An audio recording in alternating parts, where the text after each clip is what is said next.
Station Canada vous présente La Récréation, un espace de dialogue et de réflexion profonde avec un ou plusieurs invités sur des sujets d'importance. L'heure de la récréation, c'est toute l'ambiance. Culture, sport, finance, showbiz et bien plus. La récréation. Bonjour à tous. Bienvenue à la récréation sur Go Station Canada, le chemin de l'information.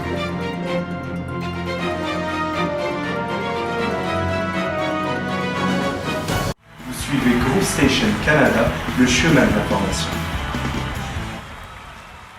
Célébration de la fête du Québec, Festival de jazz de Montréal, Nuit d'Afrique, Carifiesta, quelques-uns des grands rendez-vous culturels auxquels les Montréalais n'ont pas eu droit cette année. Sur cette liste, on peut ajouter les barbecues entre amis, les dîners en famille, les séjours au chalet et ce soir, les rassemblements autour de la traditionnelle dinde de Thanksgiving présagent d'un avenir bien sombre. 2020, l'année de tous les maux, l'année de tous les regrets. Jusqu'au mois de février, on a profité allègrement jusqu'à ce que la COVID-19, pandémie ou fléau, vienne nous ravir sourire, santé, liberté et dans le pire des cas, la vie. Montréal et ses banlieues ne sont depuis près de 8 mois que l'ombre d'elles-mêmes. Les rues du centre-ville, habituellement achalandées, arborent un portrait de savane désolée. Le commerce, le transport en commun paralysé, les parcs abandonnés, la vie économique trépasse en dépit des largesses du gouvernement fédéral et des stratégies du gouvernement provincial.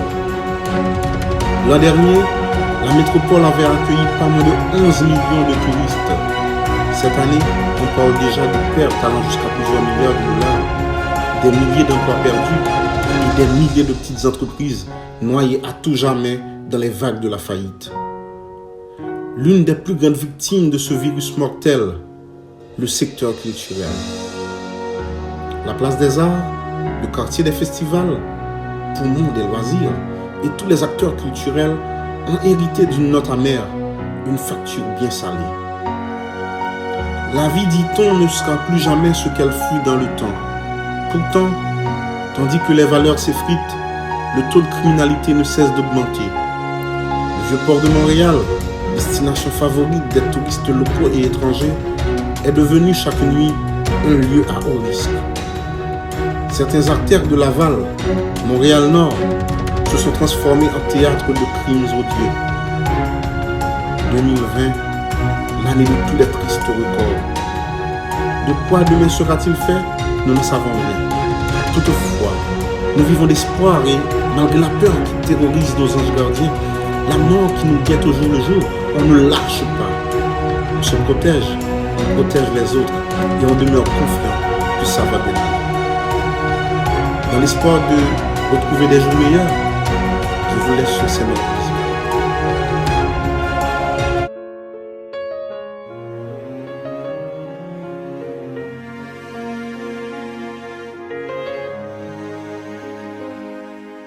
On frappe à ma porte, non je n'ouvre pas. Je vous en prie, ne m'approchez pas. Je suis bien trop fragile. Les temps sont difficiles. Pourtant ce soir j'ai beau m'inventer des mots d'amour, des contes de fées. Je suis seul chez moi. Entendez-moi. Ça va bien aller. Ça va bien aller.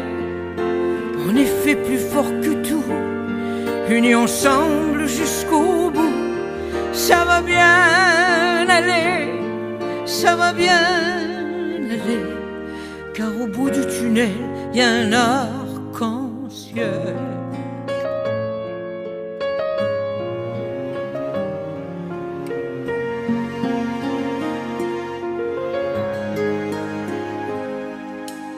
Tous mes amis qui se battent aujourd'hui contre cette chienne de maladie, j'ai les chiffres en horreur, ça me déchire le cœur. Pourtant ce soir, si on prend soin de nous, j'ai encore espoir, si nos anges tiennent le coup, qu'on va tous pouvoir bientôt se revoir. Ça va bien aller, ça va bien aller. On est fait plus fort que tout, unis ensemble jusqu'au bout. Ça va bien aller, ça va bien aller, car au bout du tunnel, il y a un arc-en-ciel. Ce n'est pas la fin de nous, ce n'est pas la fin de toi, ce n'est pas la fin de tout. Chante avec moi.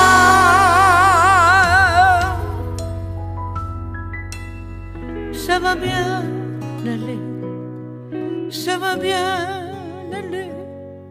On est fait plus fort que tout, unis ensemble jusqu'au bout. Ça va bien aller, ça va bien aller, car au bout du tunnel, il y a un arc-en-ciel. Ça va bien aller, ça va bien aller. On est fait plus fort que tout, unis ensemble jusqu'au bout. Ça va bien aller, ça va bien aller.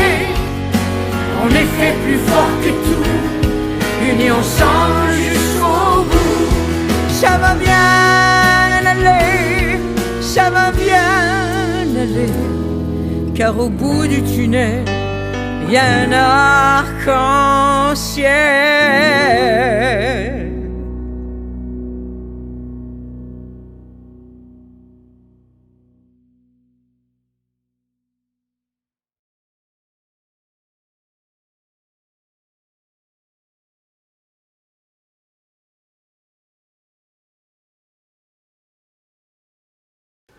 Dans le cadre de la célébration du mois de la langue créole, plusieurs événements sont organisés à Montréal et dans ses villes avoisinantes. C'est l'occasion pour les créolophones d'étaler leur riche culture. Nous accueillons aujourd'hui Nerland Gaëtan Civil dans le cadre du Festi-Théâtre créole. Bonjour Nerland. Bonjour et merci de nous recevoir. Merci de nous supporter dans ce que nous faisons. C'est tout un plaisir. D'où vient l'idée du Festi-Théâtre créole? C'est l'idée d'un fou, c'est comme ça qu'on aime l'appeler, mais ce fou-là, on l'aime bien parce que quand il crée des choses, c'est des choses extraordinaires qu'il crée. Il s'appelle Ralph Civil, ça vient de la compagnie Théâtre créole, au fait. Il a décidé de mettre sur pied ce festival parce qu'il voyait qu'au niveau de la communauté, il manquait, c'est comme il y avait pas vraiment de point de ralliement. Donc, la communauté ne se réunissait pas. Les salles de spectacle existent dans le centre-ville, mais la communauté, les minorités visibles, les minorités racisées ne vont pas dans les salles de spectacle. Donc, il s'est dit, pourquoi? On s'est questionné, est-ce que c'est l'argent? Est-ce que c'est les spectacles qui les intéressaient pas? Et étant d'origine créole, étant d'origine haïtienne, on a d'abord pensé à faire sortir notre communauté pour que notre communauté puisse aller en salle de spectacle. Et de là, lui est venue l'idée de mettre sur pied un festival où on va réunir tout ce qui est art de la scène, parce que c'est ce que nous faisons en temps normal. La compagnie Théâtre créole est une compagnie qui fait la promotion du théâtre, essentiellement tout ce qui est art de la scène, mais en faisant aussi la promotion du créole. Le créole, pas seulement en tant que langue, mais en tant que culture et tout ce que nous avons, qui nous a été légué. Et nous savons que nous partageons aussi le créole avec d'autres peuples. Nous ne sommes pas les seuls à parler le créole. Donc, c'est pour ça qu'on ne veut pas juste que ce soit la langue créole qui soit mise en avant à travers ce festival. Et depuis quand avez-vous débuté avec ce festival? Cette année, en 2020, nous sommes à notre deuxième édition. La première édition a eu lieu l'année passée, en 2019, et c'était, on peut le dire, une réussite parce que les gens ont répondu à l'appel. Les gens étaient très contents de voir la qualité des produits, la qualité des spectacles et des événements qu'on leur offrait. Donc, c'est notre deuxième édition. Un petit récapitulatif sur la première édition. Et vous aviez quoi à votre menu? Oh, un très beau menu. C'était 8 jours d'activités, 8 jours d'événements. On avait des spectacles, des montages de textes, on avait des expositions, des causeries. Notre soirée phare, je peux dire, c'est Bouillon Poésie qui a été organisée en partenariat avec... on a amené ça au public montréalais. Puis, notre invité d'honneur, cette journée-là, on honorait Georges Castrat, qui, quelque temps Le grand après... poète. Oui, qui quelque temps après nous a laissés et on était bien heureux de pouvoir l'honorer avant son départ parce que la tendance est qu'on rend hommage aux gens quand ils sont déjà partis et nous on était très très fiers d'avoir eu la chance de rendre hommage à Georges Castrat. Cito était là, Cito Cavé qui était l'invité d'honneur du festival de la première édition, il était là, il pouvait dire des textes.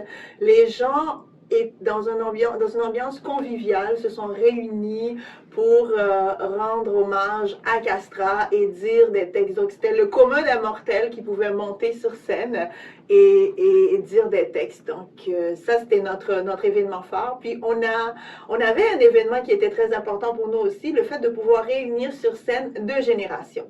Cito Cavé et Alan Cavé. Une belle bouchette. Exactement. Musique et texte et poésie, une ambiance pas comme les autres, quoi.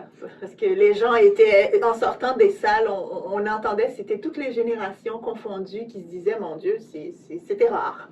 Là, vous nous parlez de Cito, d'Alan Cavé, de Georges Castrat, c'est d'illustres noms. C'était pour la première édition, mais dans la deuxième édition, on a qui comme invité et qu'est-ce qu'il y a au menu?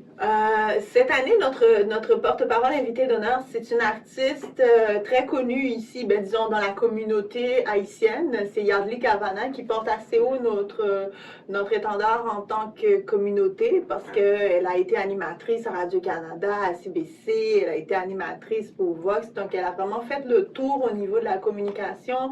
Elle continue dans le domaine aussi à animer, elle continue à jouer, elle continue comme actrice, comme metteur en scène. Cette année, Yardley Cavana se joint à nous pour honorer et pour cette édition assez spéciale, on va dire, en ligne. Et on va avoir aussi l'éminent Franck Etienne. On va pas l'avoir en personne puisque ça va être en ligne, mais on va le voir sur scène, ce qui est très rare ces derniers temps, hein, parce que ça fait longtemps, il continue d'écrire, il est prolifique, on va se le dire, mais on va le voir sur scène pour clôturer le festival. Ça va être lui qui va clore le festival cette année avec un de ses textes très, très intéressants que tout le monde adore, tout le monde connaît. On connaît au moins une répartie dans Plein la tête. Plein la tête, super, c'est un texte extraordinaire.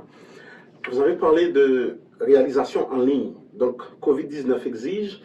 Donc, cette année, donnez-nous un peu plus de détails sur les événements qui vont se réaliser.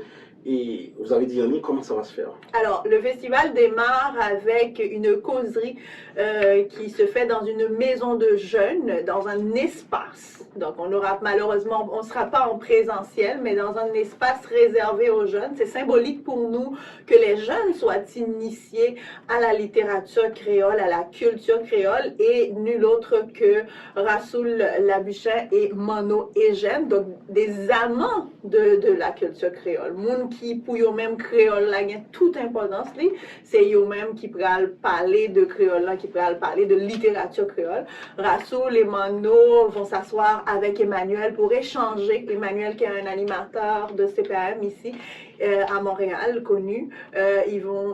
Emmanuel Jean-Pierre, ils vont échanger ensemble pour initier les jeunes, pour leur parler. Ça va être en ligne, donc les gens vont pouvoir poser des questions à ces gens qu'on ne voit pas tous les jours, on les rencontre pas tous les jours. Puis, comme on l'a dit pour Castrat, on aime bien honorer les gens quand ils sont encore vivants, et on veut aussi honorer Mano Eugène pour le travail qu'il a fait pour la langue créole, Rassoul Labuchin pour le travail qu'il a fait pour la littérature créole. Donc, les gens sont invités à se connecter sur nos pages Facebook, Festi Théâtre Créole, Compagnie Théâtre Créole, nos chaînes YouTube, pour pouvoir poser leurs questions en ligne, et ça va être comme un échange avec eux directement. C'est leurs questions qui vont nourrir la causerie. C'est le lancement le 28 octobre. Et le lendemain, le 29, on a une exposition. Ça va être tout nouveau pour nous parce que ordinairement, on va directement dans les salles pour regarder des expositions. Ben, la compagnie offre une exposition virtuelle d'œuvres de jeunes talentueuses peintres ici à Montréal. On les a découverts, on commence à les découvrir pour vous. Il va y avoir Bettina Antoine, Sandra Pasquis qui vous présentent leurs œuvres. Il y a aussi Tima Kateka, qui est plus connue sur son nom d'artiste Tima, mais connue aussi en tant que metteur en scène, Ralph Civil, qui a des œuvres qu'il va nous présenter aussi. Donc, une exposition virtuelle qui se fait le 29. Mais le 29, l'année passée, on avait le bouillon poésie. On a innové avec ça. Le 29, on propose encore quelque chose de spécial. On adore ça, innover.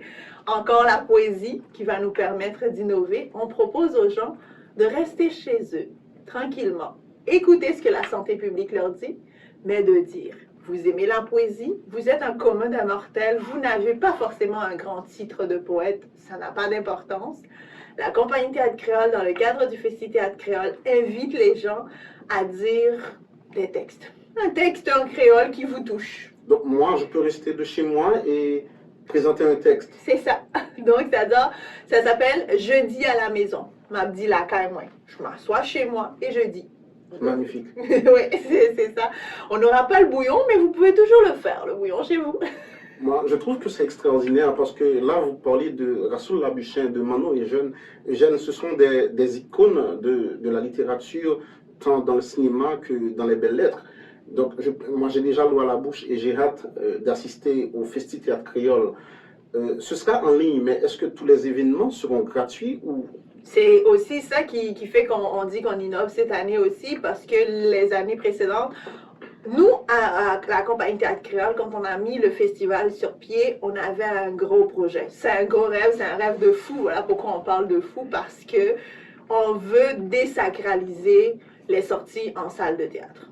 On veut que les gens n'aient pas à contrôler est-ce que je nourris ma famille ou je vais aller regarder un spectacle. On veut pas que la culture soit, on veut pas que les gens jouent à je choisis la culture ou choisis. La culture fait partie intégrante de nous. On aime que les personnes puissent toujours s'attacher à cela. Et voilà pourquoi notre but à la longue, c'est que tous les événements du festival soient gratuits. Donc cette année, on rend il n'y aura pas de code à rentrer pour avoir accès au spectacle qu'on leur présente. Il n'y aura pas de code à rentrer pour participer à la causerie. Il n'y a pas. C'est vraiment, si la personne veut faire un don, évidemment, on est ouvert à recevoir les dons volontaires. D'ailleurs, on a parti un GoFundMe pour ça. Il y a des liens PayPal. Si la personne cherche la compagnie Théâtre Créole sur PayPal, il peut nous faire un don. La personne peut nous envoyer un interact. C'est volontaire, mais tous les événements durant les 5 jours du festival, donc du 28 octobre au 1er novembre, ce sont des événements gratuits en ligne. Est-ce que vous visez un public bien particulier ou... C'est aussi une autre chose qu'on avait en tête quand on a lancé le festival. On ne veut pas limiter notre public. Par exemple, j'ai un parent qui me dit que mon fils ne parle pas créole souvent, mais il est capable d'apprendre un texte en créole. Je veux qu'il participe à Jeudi à la maison. Je dis, bien sûr, c'est ouvert à tout le monde, toute la famille. On veut que toute la famille puisse aller dans nos activités, puisse participer à nos événements et qu'ils soient contents de vivre leur culture d'origine pour ceux qui sont nés ici, ou bien leur culture de naissance pour ceux qui ont laissé l'alma mater. Donc, c'est ça. Moi, j'applaudis votre initiative, surtout qu'elle rentre dans le cadre du mois créole, le mois d'octobre. Et vous avez parlé, je sais que vous travaillez avec vos propres sous, et c'est assez difficile de réaliser, de produire. Et là, vous attendez certainement à des dons volontaires ou probablement à des subventions. Est-ce que vous avez parlé de GoFundMe? Est-ce que vous pouvez vous donner plus de détails? Ainsi, si quelqu'un vous suit sur Go Station Canada, la personne pourra directement vous soutenir, vous supporter? Oui, alors nous avons parti en GoFundMe que les gens peuvent aller directement sur la plateforme GoFundMe, taper le nom Compagnie Théâtre Créole, c'est en français, ou bien Festi Théâtre Créole en un seul mot. La personne peut retrouver le GoFundMe qu'on a parti qui va nous permettre d'avoir des sous pour offrir un frais aux artistes, aux gens qui travaillent avec nous, parce que même si c'est en ligne, il y a aussi des techniciens, des spécialistes qui nécessitent qu'on offre un travail de qualité et nous, on a ça, c'est très important pour nous d'offrir un travail de qualité. L'année passée, on a été à un niveau et notre deuxième édition, on ne veut pas baisser. Donc pour cela, ça demande l'apport du public, vous-même qui allez regarder les spectacles, qui allez participer aux causeries avec nous, qui allez assister aux expositions, encourager les artistes. Il va y avoir pendant les spectacles des numéros qui vont défiler pour avoir accès, pour envoyer des interacts. Pour les gens qui ont accès au PayPal aussi, vous pouvez juste chercher la compagnie Théâtre Créole aussi sur PayPal, le nom directement. Vous pouvez faire un don volontaire. Le montant, c'est vous qui le décidez selon votre satisfaction. Vraiment, on va apprécier quel que soit le montant que vous allez nous offrir, que nous allez nous donner, et ça va nous permettre de faire perdurer les événements, mais aussi d'offrir d'autres types d'événements et d'encourager les artistes qui, cette année, ont sauté dans le vide avec nous, car on va le dire, cette pandémie pousse beaucoup le domaine de la culture vers le vide. Moi, je suis déjà de tout cœur avec vous. Ghost Station Canada est avec vous. Et s'il y a un message pour prendre rendez-vous avec le public, ce serait quoi? Alors, premièrement, je dois rappeler aux gens que le festival a lieu du 28 octobre au 1er novembre. Le thème de cette année, c'est un nouveau souffle pour le théâtre créole. Il y a un nouveau souffle pour le théâtre créole là. Et ça va se faire en ligne sur Festi Théâtre Créole. C'est sur Facebook, ou bien Compagnie Théâtre Créole. Nous avons aussi notre chaîne YouTube où vous allez pouvoir suivre tous nos événements. Déjà, allez-y, allez sur les pages, allez cliquer j'aime pour pouvoir rester informé de tout ce qui va se passer. Les événements, c'est du 28 octobre au 1er novembre. Alors, n'hésitez pas à aller sur les pages. Si vous avez des questions pour nous aussi, vous pouvez toujours nous appeler au 514-962 15-13. On se fera plaisir de répondre à vos questions. Ça peut être aussi sur WhatsApp ou peu importe, ou sur Facebook. N'hésitez pas. On passe en ligne. Nous prenons blocus, mais on a passé en ligne. Donc, la fête quand même. Un grand merci à toi, Néerlande. Et moi, je vous invite aussi à participer au Festi Théâtre Créole, un événement pour encourager, supporter la culture créole, la culture haïtienne. Merci. Merci à vous et on vous attend. On vous attend en grand nombre en ligne dans le confort de votre maison avec le petit frisquet qui commence à s'installer. Prenez votre douillette et installez-vous puis confortablement. On va vous faire plaisir. Cette deuxième édition, vous n'allez pas être déçus. Merci. Merci à vous. Ici s'achève cette édition de la récréation sur Ghost Station Canada. On se donne rendez-vous la semaine prochaine pour une nouvelle édition. On se protège, on protège les autres. Vous suivez Ghost Station Canada, le chemin de l'information.